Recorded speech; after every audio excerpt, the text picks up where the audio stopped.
Hey, bro. This is how to play Death Letter Blues. But first of all, new baby. This is my new Gibson Blues King. See, kind of a smaller bodied guitar. Pretty. Mahogany back. Spruce sunburst top. And even though I like having you look at me, I'm going to have you look at the guitar as I do this. So let's tilt this a bit, right? So first I'll just play it and then I'll talk about what's going on. It's just to show you the simple kind of, as you know, this song has a kind of cool, but it's hard beat to get down at first.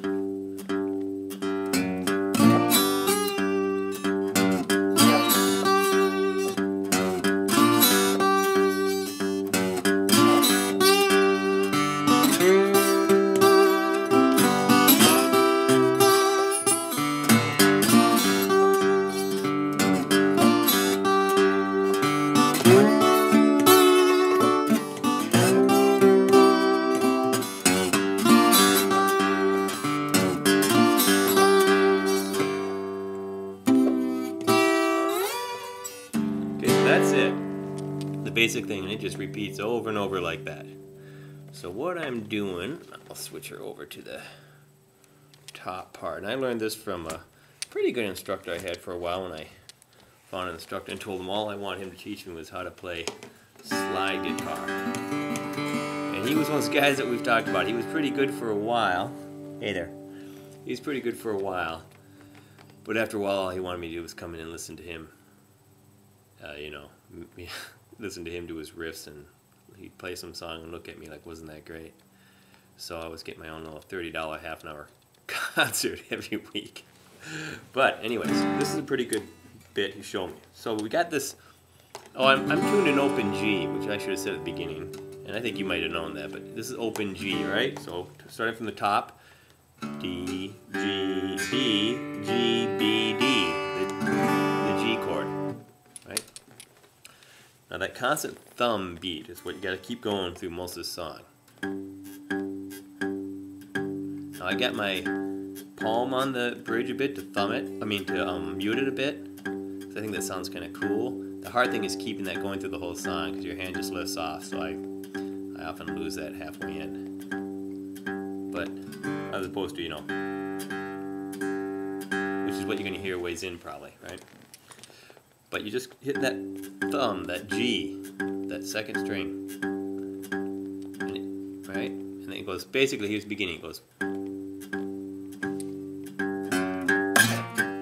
So what I'm doing there is 1, 2, 3, 4, that's on the G string, then you're grabbing that D, the top D at the 3rd fret, and hitting it, you're kind of pulling it down. Hard to see in this picture, but you're pulling it, hitting it and pulling down, so it goes.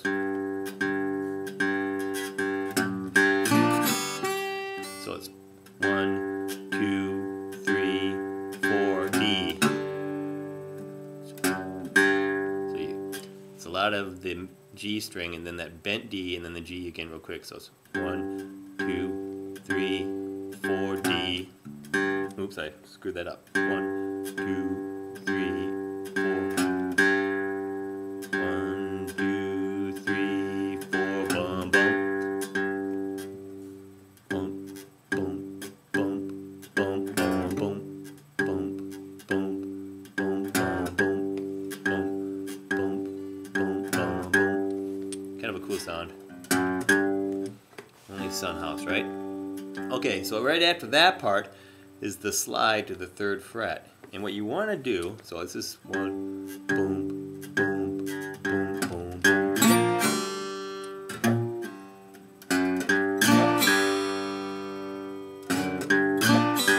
See, it's kind of similar, bum, boom, bum, boom. Bum, bum, bum, bum, bum, boom. I'm sliding to the 3rd fret, but one thing kind of doing is actually trying to hit the 2nd, 3rd, and 4th strings on the slide. Because the 1st string, for some reason, doesn't sound quite as good when it's in there. I don't think, anyways. Just when you're following, because the next thing you do is follow up on the 1st string. So you know, 1, 2, 3, 4, bum, bum. 1, 2, 3, 4. 1, 2, 3, 4, bum, bum.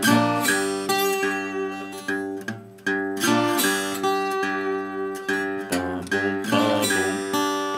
So that's the first part of it. So now we're almost there, right? 1, 2, 3, 4, bum, boom. Slide, slide, and then that G again. That G just seems to follow everything, so it's. And then that famous part.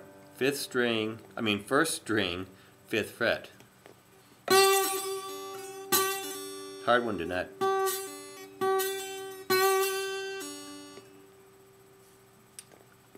Bum, bum, bum, bum, bum.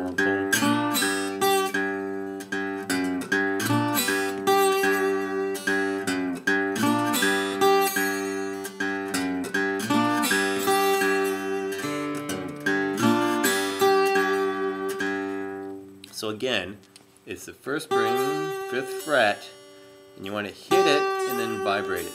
You can slide up to it sometimes. I don't think it sounds as good. I think you on it and then start vibrating. Bum, bum, bum, bum, bum, bum.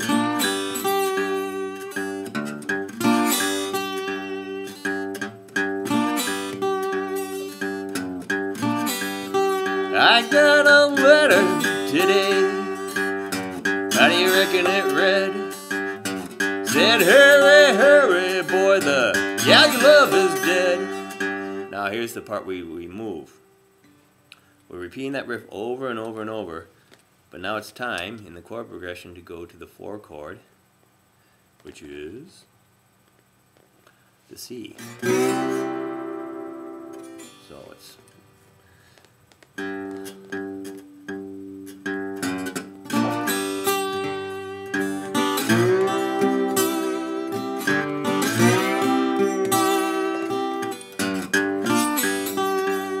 that riff again. So the way I usually do it is after this part, then you go, I usually go down with my thumb. So bring it up to the 5th fret. And I think it's kind of hard to tell you how to get the timing. I think you'll get it when you listen to it. But then I'm down, thumb, up, index finger, up. I think you can just keep that beat, strum it any way you want. It just kind of gets sloppy at that point. You just kind of strum it up and down. You'll figure out a thing you like. Sometimes I just use a couple fingers too with that. So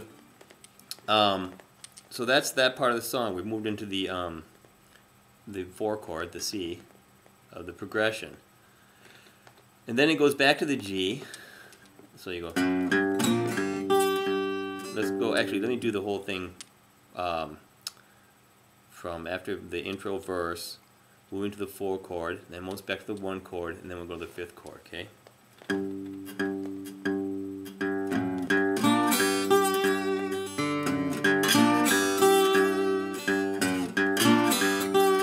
Actually, I started from my beginning.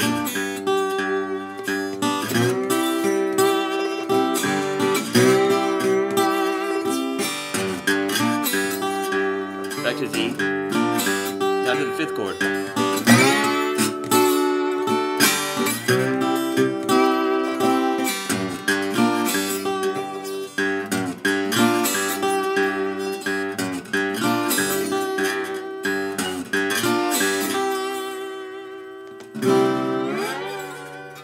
That was pretty messy, but that's the basic riff. I mean, I didn't spend much time showing you the moving to the 4th and moving to the 5th because I think you know what to do. You just go to the 5th fret and the 7th fret, slide up to it, vibrate. You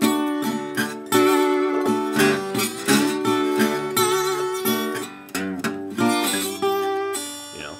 And one last trick I'll show you can do is on the G at the beginning of a new verse, at the very beginning of it. So I've just done you can move kind of way up to the 12th fret, which is a G obviously too, and it always sounds kind of cool. So just real quickly, let's start from the 5th chord.